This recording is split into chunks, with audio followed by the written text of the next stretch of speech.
Hello student, MS classes में आप सबका स्वागत है। आज हम लोग कक्षा 10 एनसीईआरटी गणित का जो है मैथ का जो है तीसरा लेसन पढ़ेंगे। दो चर वाले रैखिक समीकरण युग्म का प्रश्नावली 3.1 का जो है हम लोग चौथा प्रश्न का अभी हम लोगों ने एक भाग कर लिया था। उसमें पहला और दूसरा प्रश्न किया था। इसमें हम लोग तीसरा और चौथा प्रश्न हम लोग करेंगे कि इसमें हमको बताना ये है कि दिया गया जो हमारा समीकरण युग्म है इसमें संगत है कि असंगत है। आप ही क्वेश्चन करें संगत असंगत बताने के बाद यदि अगर कोई भी समीकरण जो हमारा युग्म दिया हुआ है या अगर संगत हो जाए तो इसको ग्राफीय विधि से हल करना है। तो आइए हम लोग सबसे पहले इसका जो तीसरा प्रश्न है उसको करते हैं। देखिएगा तीसरा प्रश्न, तो संगत और असंगत के लिए हम लोगों ने कंडीशन देखी थी। कल हम लोगों ने एक कंडीशन देखी थी, फॉर्मूला भी बताया गया था कि कैसे संगत और असंगत होता है। फिर एक बार दिखा दे रहा हूँ कि संगत और असंगत के लिए क्या सिचुएशन होनी चाहिए। देखिए a1/a2 not equal to b1/b2 होना चाहिए और संगत के लिए। और दूसरी condition a1/a2 equal to b1 के बटा में b2 ये इक्वल टू c1 के बटा में c2 होना चाहिए संगत के लिए। दो कंडीशन है और ये c वाला अगर नॉट इक्वल टू हो जाए तो असंगत होगा। तो हम लोग पहले प्रश्न को लिखते हैं उसके बाद करते हैं। देखिएगा यहाँ पर हमारा जो क्वेश्चन है वो लिखा हुआ है कि 2x प्लस वाई माइनस 6 बराबर 0। और फिर दूसरा जो प्रश्न है यहाँ से ये है कि 4x माइनस 2y माइनस 4 बराबर 0। इसमें हम लोग को सबसे पहले करना ये है कि a1 a2 लिखना पड़ेगा हम लोग को। तो a1 का मान जो हमें दिख रहा है पहले समीकरण से a1 का मान और दूसरे समीकरण से a2 का मान निकलेगा।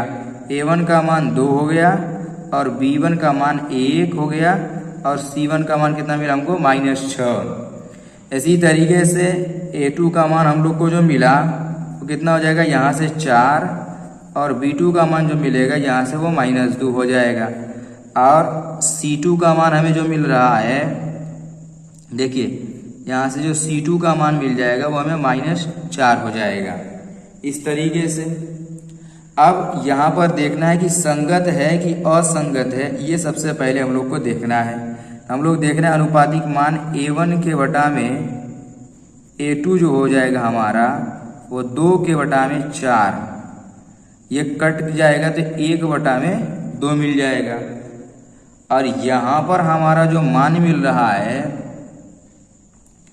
b1 के बटा में b2 ये कितना हो जाएगा 1 बटा में -2, 1 बटा में -2 और यहाँ पर ये देखिए +2 है और ये हमारा जो आ रहा है ये -2 आ रहा है।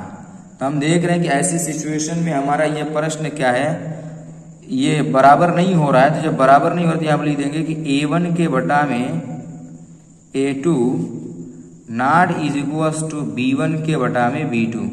अब जब यही बराबर नहीं तो यहीं को लिख देंगे कि संगत है। और क्वेश्चन कराइए यदि अगर संगत हो जाए तो उसको जो है आप लोग हल करिए ग्राफ की विधि से। तो अब ग्राफ की विधि से हल करने के लिए देखिएगा सबसे पहले हम लोग यहाँ पर बनाएंगे समीकरण 1 से सारणी बना लेंगे। उसके बाद तो समीकरण 1 से पहले y बराबर या x बराबर कुछ भी हम लोग मान प्राप्त कर लेंगे। तो मैं जो है y बराबर ले ले रहा हूँ।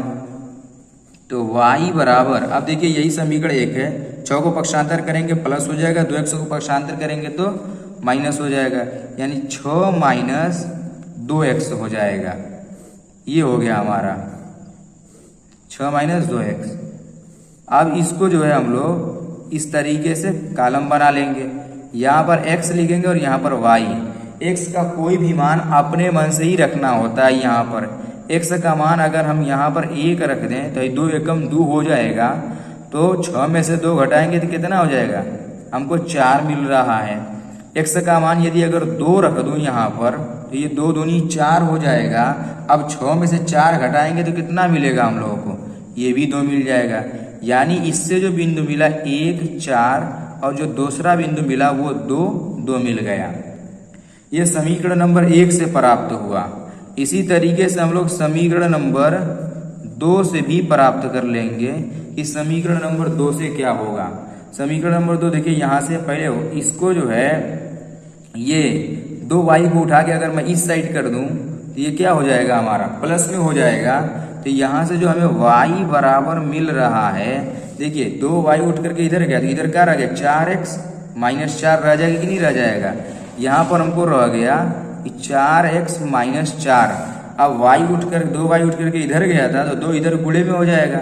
जब उसको उठा के इस साइड वापस लेकर के आएंगे तो क्या हो जाएगा हमारा, वो हो जाएगा बटे में। अब इससे हम लोग सारणी बनाएंगे, इस तरीके से इससे सारणी बना ली जाएगी ऐसे, x और ये हो जाएगी हमारी y। अब x का मान इसमें अपने मन से कुछ भी रखा जाएगा। मैं x का मान एक बार जो है 1 रख दे रहा हूँ, x का मान 1 रख दे रहा हूँ तो ये हो जाएगा 4 एकम 4, 4 में से 4 घटाएंगे 0, तो 0 को जब 2 से भाग देंगे कितना आएगा, 0 रह जाएगा। एक बार x का मान यहाँ पर अगर 2 रख दूं, देखिएगा यहाँ पर 2 रख रहा हूँ, x का मान कितना 2, तो ये कितना आएगा 2 दूनी 4, 4 में से 4 घटाएंगे तो 4 आएगा। 4 को जब 2 से भाग देंगे तो कितना मिलेगा, 2 मिलेगा। इसका जो हमें बिंदु मिल गया वो 1 0 और यहाँ पर रहेगा 2 2। इस तरीके से हमें इसका बिंदु मिल गया। और अब हम लोग इसका ग्राफ यहीं पर बना देंगे, इसका ग्राफ। अब देखिए इसका ग्राफ बनाएंगे कैसे।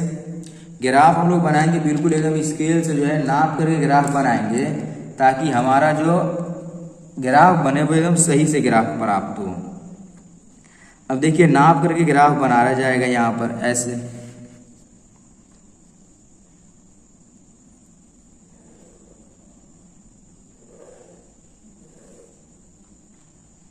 एक 2 3 4 5 6 7 इस तरीके से एकदम नाप के ग्राफ बनाया जाएगा। तो एकदम मान हम लोग का जो ग्राफ बनेगा वो एकदम सही मान प्राप्त होगा।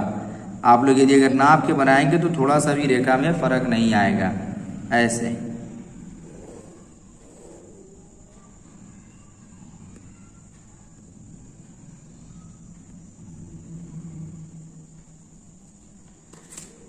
अब देखिए यहाँ पर 1 2 3 4 5 6 7 यहाँ पर हमारा मिल गया 1 2 3 4 5 6 इस तरीके से। अब हम लोग बिंदु को लेंगे तो जो इसमें हमें बिंदु दिख रहा है वो बिंदु कैसा दिख रहा है हमको। देखिए यहाँ पर ये बिंदु 1 और 4, x अक्ष पर 1 y अक्ष पर 4। देखिए इसका सोच मिलाइए जरा आप लोग यहाँ पर, और इसका सोच यहाँ पर कुछ इस प्रकार से कट कर रहा है यहाँ पर। और इसका जो बिंदु दूसरा बिंदु 2 और 2 पर, 2 यहाँ पर है और 2 यहाँ पर, यानी इसका सोच अगर देखते हैं तो कुछ इस प्रकार से यहाँ पर आएगा ऐसे।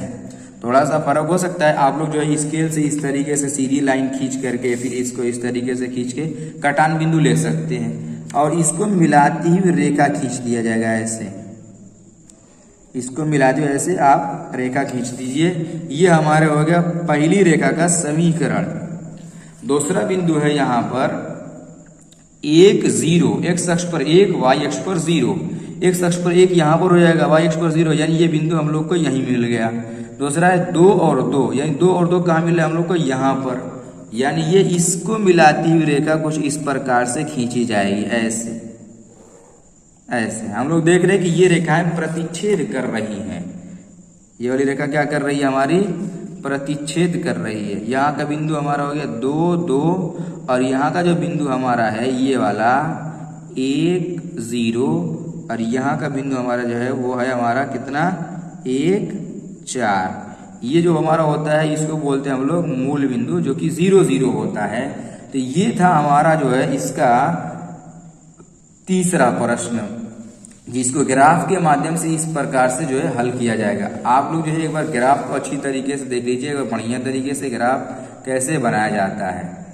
तो अब हम लोग जो है इसका जो है चौथा प्रश्न करेंगे। देखिएगा चौथा प्रश्न यहाँ पर हमारा जो है चौथा प्रश्न दिया हुआ है। हम चौथे प्रश्न को यहीं पर कर देना, देखिएगा हो जाएगा इतने में।